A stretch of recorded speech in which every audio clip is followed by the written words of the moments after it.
사랑하는 성도 여러분, 오늘도 여러분의 모든 길 가운데 주님과 동행하시는 축복이 있기를 소망합니다. 오늘 우리가 함께 묵상하실 하나님 말씀은 잠언 6장 20절에서 35절의 말씀입니다.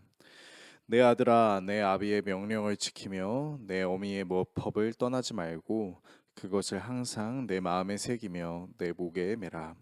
그것이 내가 다닐 때에 너를 인도하며 내가 잘 때에 너를 보호하며 내가 깰 때에 너와 더불어 말하리니. 대저 명령은 등불이요 법은 빛이요 훈계의 책망은 곧 생명의 길이라.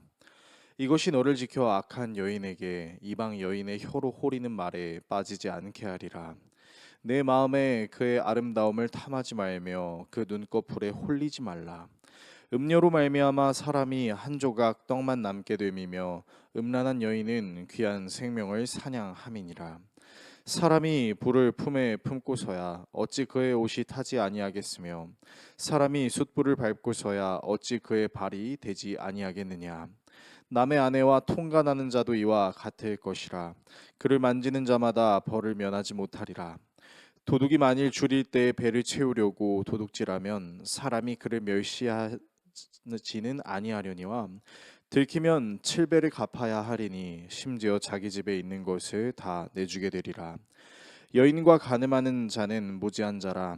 이것을 행하는 자는 자기의 영혼을 망하게 하며 상함과 능욕을 받고 부끄러움을 씻을 수 없게 되나니.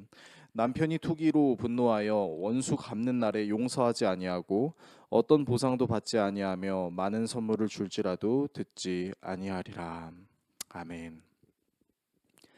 잠언 기자는 유혹을 이길 힘이 훈계에 대한 순종과 명심임을 다시 한번 말하면서 아버지의 명령과 어머니의 가르침을 항상 마음에 간직하고 목에 걸고 다니라고 말합니다. 마음에 간직하고 목에 걸고 다니라는 말은 언제나 지니고 다니라는 말과 같습니다. 그리고 이 훈계와 명령은 가야 할 길을 밝혀주는 등불과 빛이며 생명의 길이 될 수 있습니다. 그렇게 잠언 기자는 훈계에 대한 신신당부를 하며 음행에 대해 다시 가르치기 시작하는데요. 먼저 음행을 따를 경우 그에 응당하는 비참한 결과가 있을 것을 말합니다.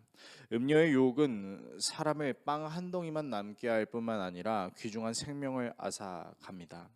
빵 한 덩이만 남게 된다는 것은 가진 재산을 탈탈 털어서라도 음행을 저지르고 싶은 중독 현상에 빠진다는 것을 의미하는 것이고, 그렇게 중독 현상에 빠지게 되면 건강한 생명력 또한 위독한 상황에 빠지게 되는 것이죠. 잠언 기자는 음료의 유혹에 빠진 상태를 마치 불을 가슴에 안고 있는 상태, 숯불 위를 맨발로 걸어가는 상태와 같다고 표현합니다.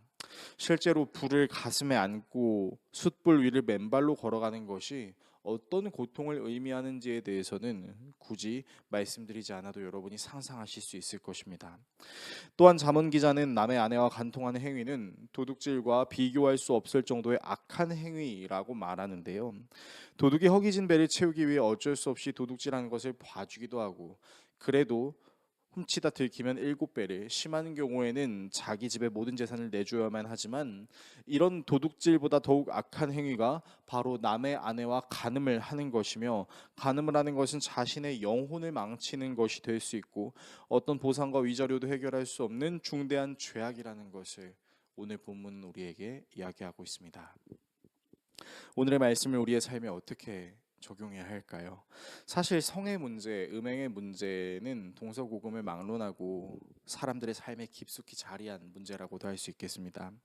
일단 음행이라는 건, 이 악한 행위는 대놓고 하는 행위가 아닙니다. 깊은 데서 은밀하게 이루어지는 일인 만큼 이 악한 행위는 뿌리 깊은 문제이고, 이 악한 행위는 무엇보다 사람의 본성에 깊이 자리할 수 있는 것이라 어느 누구나 저지를 수 있는 일일 수 있기 때문에 더욱 위험합니다. 그래서 이런 음행의 문제는 단순히 음행을 저질렀다라는 수준으로 끝나는 것이 아니라 삶의 순수성과 신앙의 순수성을 좌우하는 커다란 문제가 될 수도 있습니다. 실제로 이런 음란의 문제는 이스라엘의 순수한 신앙을 괴롭히는 커다란 돌부리가 되기도 했고, 우리가 살고 있는 이 시대에도 성의 문제로 무리를 일으키는 그리스도인들이 제법 많다라는 것을 알 수 있지요. 그렇다면 왜 이런 음욕의 문제에서 헤어나오는 것이 어려울까요? 사실 사람이 음욕에 끌려 여자나 남자를 원하는 것은 엄밀히 말해 여자나 남자를 원하는 것이 아닌 여자나 남자를 필수 도구로 사용하는 쾌락을 원하는 것입니다. 그리고 이런 당장의 쾌락을 얻게 되는 것이 마치 진정한 자유를 누리는 것 같은 착각을 만들어내기도 하는 것이죠.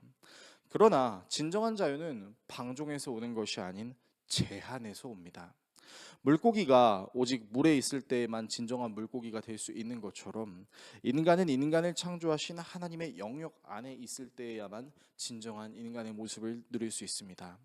성관계가 부부 사이로 제한이 되어야 하는 이유도 이와 같습니다.